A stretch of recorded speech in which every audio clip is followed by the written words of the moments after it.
Here's everything you need to know about Soft99's Dark and Black Wax. One of the most popular in the line of Soft99 waxes, ideal as a first wax, often chosen by enthusiasts and appreciated by pros. If you're looking for a good deal, Dark and Black Wax doesn't disappoint here either. The Soft99 series waxes come in the largest cans from the entire Soft99 range. 300 grams of wax will provide you with up to 30 applications, giving you an unbeatable value for money. Use it with a damp sponge applicator, work panel by panel, and apply the wax in a crisscross motion. When to polish the residue? The higher the ambient temperature, the faster the wax binds to the surface. In practice, 5 to 8 minutes should be enough, and the key signal will be the emergence of white residue.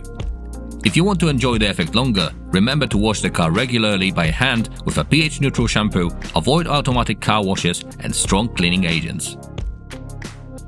We hope you liked our How to Apply video. For more, check out our social media channels.